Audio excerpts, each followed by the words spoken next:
Assalamualaikum warahmatullahi wabarakatuh. Kami dari kelompok 15 yang beranggotakan Radia dan Siti Aisyah akan menyampaikan materi tentang hukum pidana dan hukum perdata. Jenis-jenis lapangan hukum. A. Pengertian hukum perdata. Hukum perdata hakikatnya merupakan hukum yang mengatur kepentingan antar warga perseorangan yang satu dengan warga perseorangan lainnya.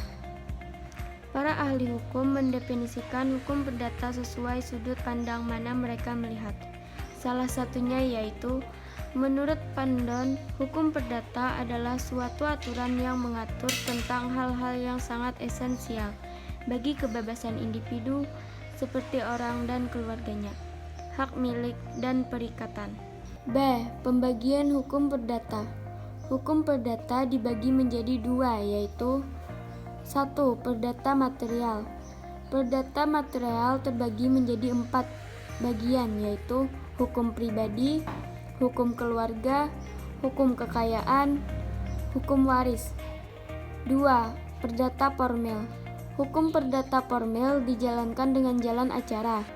Karena itu, maka hukum perdata formil disebut hukum acara perdata. Tujuan hukum perdata. Tujuan hukum perdata adalah untuk mencapai suasana yang tertib hukum di mana seorang mempertahankan hak melalui lembaga peradilan, sehingga tidak terjadi tindakan sewenang-wenang.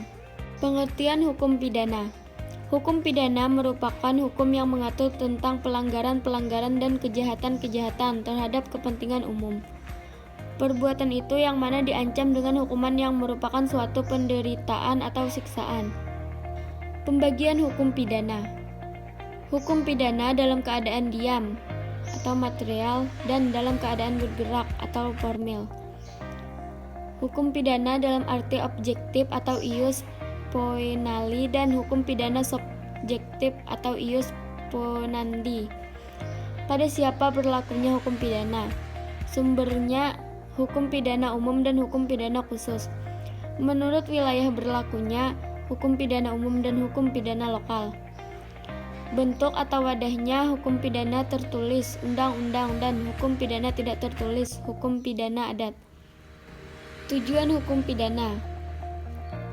Mengenai tujuan hukum pidana dikenal dua aliran, yaitu untuk menakut-nakuti setiap orang jangan sampai melakukan perbuatan yang tidak baik, atau aliran klasik, untuk mendidik orang yang telah pernah melakukan perbuatan tidak baik menjadi baik dan dapat diterima kembali dalam kehidupan lingkungannya, atau aliran modern.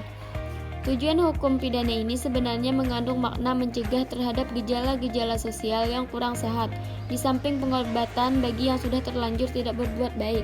Perbedaan hukum perdata dan hukum pidana. 1. Perbedaan isinya. Hukum perdata mengatur hubungan hukum antar orang yang satu dengan orang yang lain dengan menitik beratkan kepada kepentingan perseorangan. Sedangkan hukum pidana mengatur hubungan hukum antar seorang anggota masyarakat atau warga negara dengan negara yang menguasai tata tertib masyarakat itu. 2. Perbedaan pelaksanaannya. Pelanggaran terhadap norma hukum perdata baru diambil tindakan setelah ada pengaduan oleh pihak berkepentingan yang merasa dirugikan. Sedangkan pelanggaran terhadap norma hukum pidana pada umumnya segera diambil tindakan oleh pengadilan tanpa ada pengaduan dari pihak yang dirugikan. 3. Perbedaan menafsirkan. Hukum perdata memperbolehkan untuk mengadakan macam-macam interpretasi terhadap undang-undang hukum perdata. Sedangkan hukum pidana hanya boleh ditafsirkan menurut arti dari kata dalam undang-undang pidana itu sendiri. Kesimpulan, hukum pidana merupakan segala hukum yang mengatur tentang pelanggaran-pelanggaran dan kejahatan-kejahatan terhadap kepentingan umum. Perbuatan itu di mana diancam dengan hukuman yang merupakan suatu penderitaan atau siksaan. Sedangkan hukum perdata merupakan segala hukum yang mengatur kepentingan antar warga negara seseorang yang satu dengan warga negara yang lain. Perbedaan dari kedua hukum tersebut hanya terdapat pada isi, pelaksanaan, dan penafsiran masing-masing tersebut. Sekian presentasi dari kelompok kami. Wassalamualaikum warahmatullahi wabarakatuh.